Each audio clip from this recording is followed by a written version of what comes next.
अफजल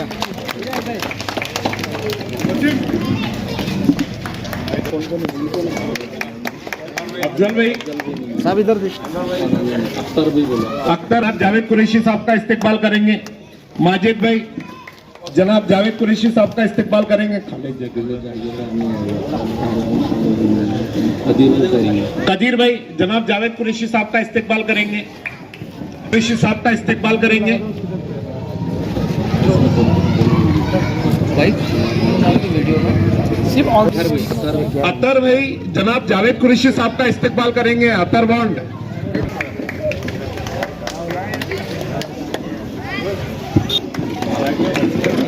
भाई इधर देखो ना भाई। याया भाई जनाब जावेद कुरैशी साहब का इस्तेकबाल करेंगे। तारिक भाई मसाले वाले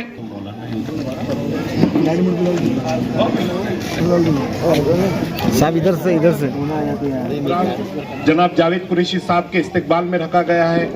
वंचित बहुजन अघाड़ी के उम्मीदवार जनाब जावेद कुरैशी साहब आप सबके बीच में है। मैं आपके महल्ले के जिम्मेदार अरशद भाई से दरखास्त करूंगा कि दो अल्फाज जो है तो आपके बीच बात रखिए। मैं जावेद कुरैशी साहब का जो है ज़्यादा तारुफ नहीं कराता हूँ कि मेरे अपने पड़ोसी मेरे अपने महल्ले के जिम्मेदारों में से है। अभी एक साहब मिले थे दोपहर में, मेरे को उन्होंने बोले बेटे क्या है हवा किसकी है कैसी है। पहले बोला मेरा भाई और बाद में सब कुछ। तो बोले वो कौन? बोला वो जावेद कुरैशी। पहले लोगों के लिए हमने किया मेहनत और बाहर वालों के लिए तो बहुत ज़्यादा मेहनत होगी। अगर कोई चीज़ डॉक्यूमेंट लाना है कुछ करना है तो जाओ उनके घर की चक्रा काटो। मतलब यहाँ कैसे मुंडी उठा के देखो जावेद भाई का घर बैठ के देखो। भरोसेमंद पार्टी जिसको हम यकीन के साथ बोल सकते हैं कि वो आज भी पूरे यकीन के साथ औरंगाबाद को औरंगाबाद बोलती है, वो है वंचित बहुजन अघाड़ी। ऐसी पार्टी ने हमारे और आपके बीच में जनाब जावेद कुरैशी साहब को एक उम्मीदवार दिया है।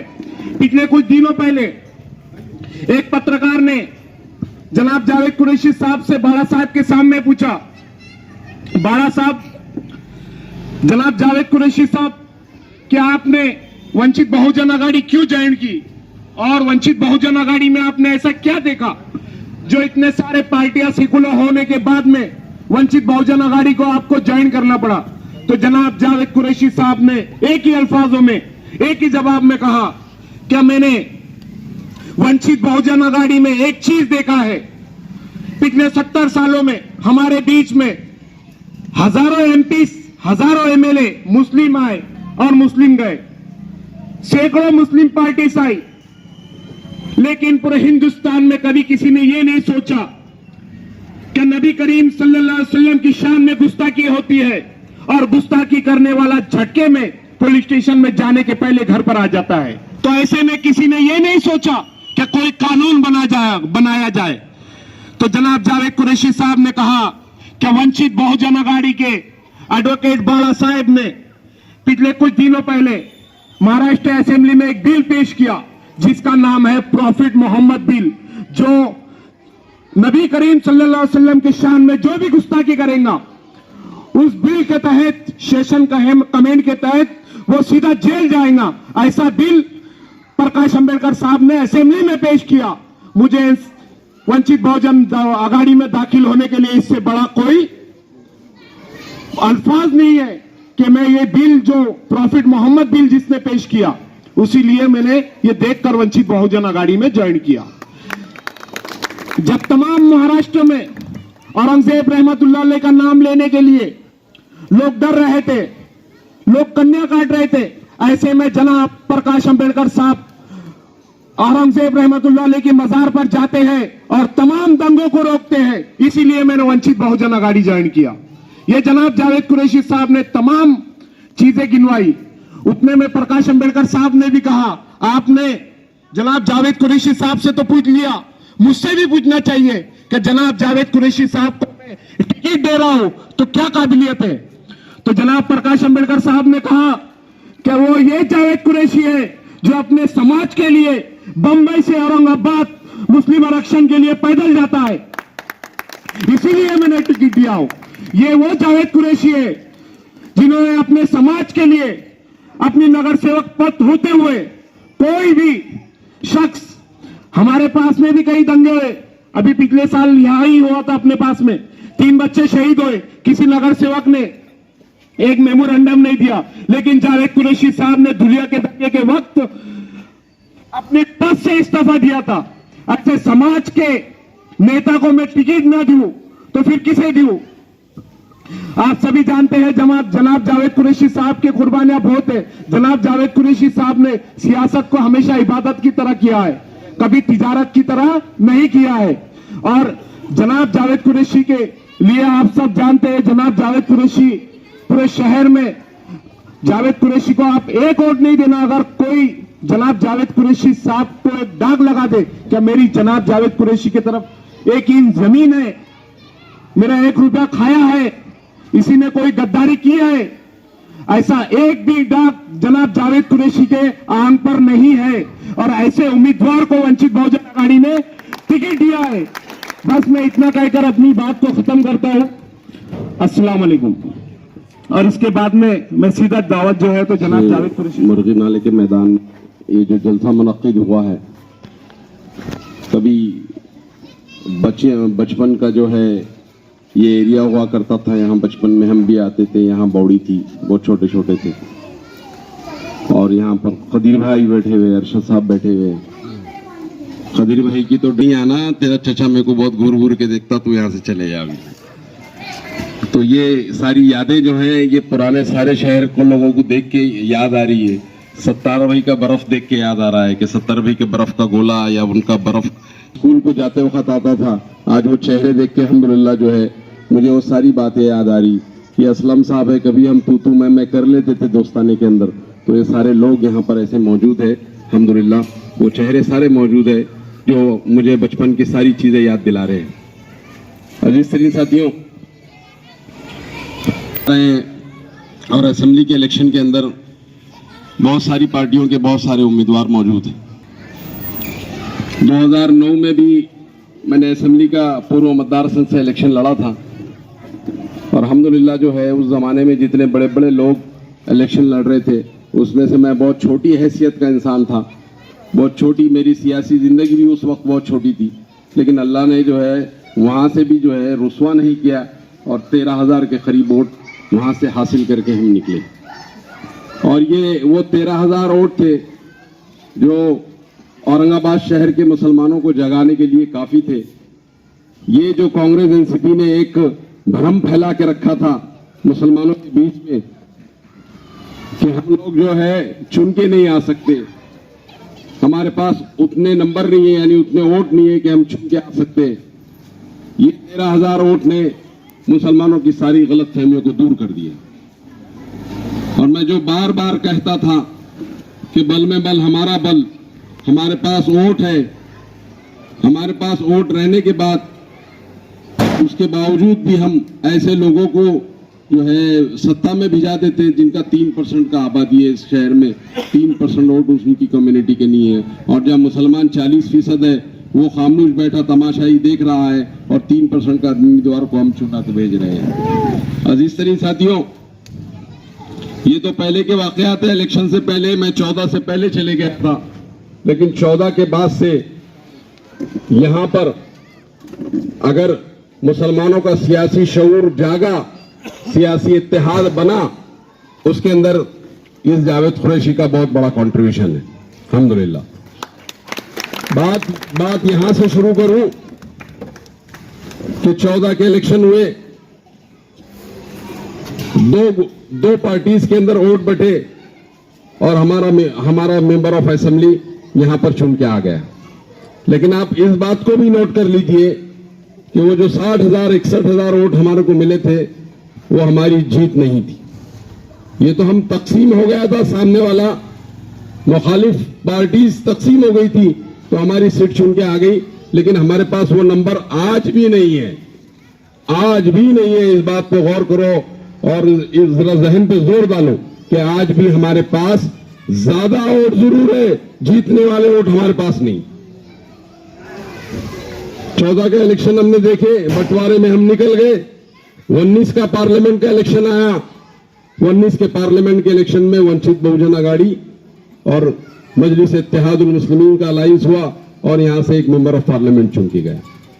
और ये बात मैं 24 में चीख मार मार के कह रहा था कि कुछ भी हो जाए, पार्लियामेंट की सीट हमारे पास 22% वोट है, सिर्फ 22% से ज्यादा वोट नहीं है खदीर भाई हमारे पास। और 22% वोट पूरे के 22% के 22% डाल दिए तो 3.5 लाख वोट हमको मिल जाते और वहां खत्म हो जाता। उससे ज्यादा वोट लेने की हमारी हैसियत नहीं। लेकिन हमको लॉलीपॉप दिया गया कि हमको आदर्श के आ जा रहे, हमको उतने दलित आ जा रहे, उतने मराठा आ रहे, उतने हमका आ रहे, उतने ढमका आ रहे। और हमने पूरे मराठवाड़ा के अंदर शिवसेना बीजेपी की सीट कहीं से आ गई तो इस औरंगाबाद शहर में आ गई। वो क्यों आ गई? अब आप 2 डालने वाले वोट है, वो लोगों ने गौर करना चाहिए कि हमारी सियासी अकल 22% पे क्यों खत्म हो। अजीज तरीन साथियों, 19 का असेंबली का इलेक्शन था। 19 के असेंबली के इलेक्शन में इस मतदार संघ जो मध्य का मतदार संघ है, सेंट्रल का मतदार संघ है, यहां से 68,000 वोट लेके हम हार गए। वहीं पूर्व में हम 80,000 वोट लेके हार गए। तो इस बात को अच्छी तरीके से समझ लेने की जरूरत है कि हमारे पास जीत का नंबर नहीं है। ज्यादा वोट होने के बावजूद भी हमने इंतजार करना कि मुखालिफ पार्टीज के अगर अंदर इंतशार पैदा होता है तो कहीं जाके हमारा चांस लगता है। लेकिन 19 के पार्लियामेंट के रिजल्ट को अगर हम सामने रखें तो वंचित बहुजन अघाड़ी का वोट जब मुसलमानों के साथ मिल जाता है तो फिर जीत यकीनी हो जाती है। ये बात तो बिल्कुल साफ है कि अगर असेंबली के इलेक्शन को सामने रखे तो 68,000 वोट लेके यहां से हार गए। अगर वही अमित मुइगल के 27,000 वोट हमारे पास रहते थे तो हम जीतते थे, हम हारते नहीं थे। इस असेंबली के हल्के के अंदर 39% मुसलमानों का वोट है और 16% दलितों का वोट है। अब ये 39 और 16 कितने हो रहे हैं आप अंदाजा लगा। ये 55% के करीब जा रहे हैं, 55% वोट जा रहे हैं। और यहां पर मुखालिफ पार्टी एनसीपी हो, कांग्रेस हो, शिवसेना हो, बीजेपी हो, मनसे हो, अमके हो, ढमके हो, कोई भी हो, ये पूरे एक जगह भी अगर आ जाते हैं तो हमको हरा नहीं सकते। ये बात भी अच्छी तरीके से समझ लेने की जरूरत है। हमारी जीत यकीनी 100% अल्हम्दुलिल्लाह हमारी जीत यकीनी है।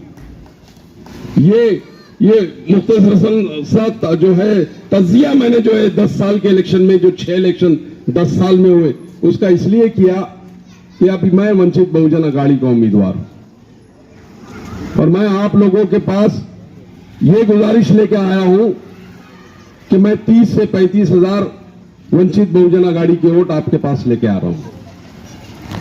आप मुझको कितना वोट देंगी? आप मुझको कितना वोट देंगी?